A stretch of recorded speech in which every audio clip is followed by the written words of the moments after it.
ভিন্ন স্বাদের একটি রেসিপি। গরম ভাতের সাথে তো দারুণ লাগে। বানাতে বিশেষ কোনো উপকরণ লাগে না, বাড়িতে থাকা উপকরণ দিয়েই বানিয়ে ফেলতে পারবেন। গুড ইভিনিং এভরিওয়ান, শতাব্দীর কিচেনে আপনাদের সবাইকে স্বাগত জানাই। আজকে একটি সম্পূর্ণ ভিন্ন স্বাদের কলমি শাকের রেসিপি আপনাদের সাথে শেয়ার করব। তাহলে চলুন শুরু করা যাক আজকের এই সহজ এবং সুস্বাদু রেসিপি।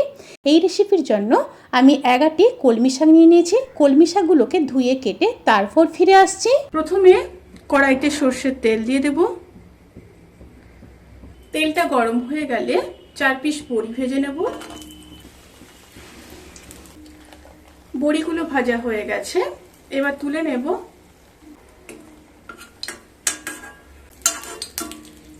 এবার ওই তেলের মধ্যে একটা শুকনো লঙ্কা, হাফ চামচ কালো জিরে দিয়ে একটু নেড়ে নেব।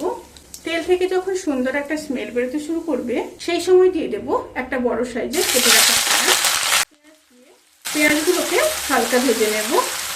পেঁয়াজগুলো হালকা ভাজা হয়ে গেলে এবার দিয়ে দেব 1 চামচ থেতো করে রাখা রসুন।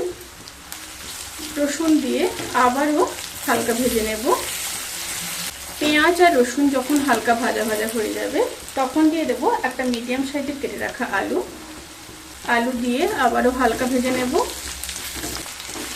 আলুগুলো হালকা ভাজা ভাজা হয়ে গেলে এবার দিয়ে দেব 4-5 পিস কেটে রাখা ছোট সাইজের বেগুন। বেগুন, আলু, পেঁয়াজ, রসুন সব একসাথে আবারও 1 থেকে 1.5 মিনিট লো টু মিডিয়াম স্টিমে ভেজে নেব।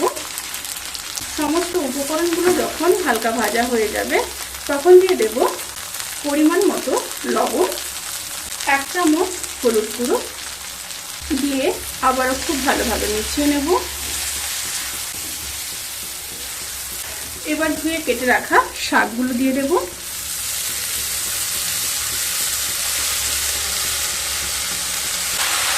শাকগুলো দিয়ে আবারও খুব ভালোভাবে মিশিয়ে নেব। খুব ভালোভাবে মিশিয়ে নেওয়ার পরে এবার ঢাকা দিয়ে 5 মিনিট লো টু মিডিয়াম স্টিমে রান্না করে নেব।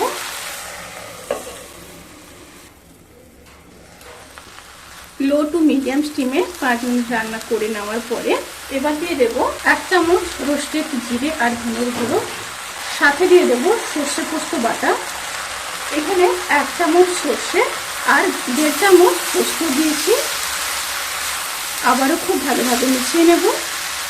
খুব ভালোভাবে মিশিয়ে নেওয়ার পরে এবার মশলা ধোয়া জলটা দিয়ে দিলাম। মশলা ধোয়া জল দিয়ে আবারও খুব ভালোভাবে মিশিয়ে নেব। এবার লো স্টিমে ঢাকা দিয়ে 1 থেকে 1.5 মিনিট রান্না করে নেব।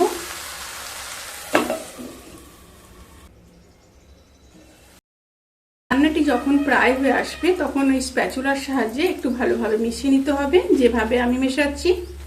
এবার দিয়ে দেব ওপর থেকে 2 চেরা কাঁচা লঙ্কা। টেস্ট ব্যালেন্স করার জন্য 1 চামচ চিনি।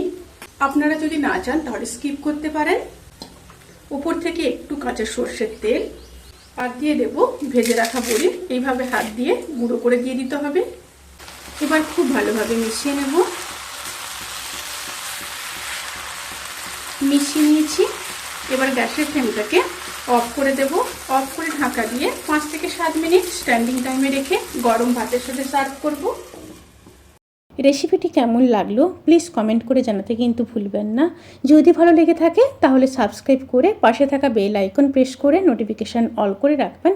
তাতে করে আমি যত রেসিপি দেব সমস্ত লিঙ্ক আপনাদের কাছে পৌঁছে যাবে। আপনারা সবাই ভালো থাকবেন, সুস্থ থাকবেন, সাবধানে থাকবেন। আজকের মতো এই পর্যন্ত। পরের ভিডিওর জন্য অপেক্ষা করুন। টাটা।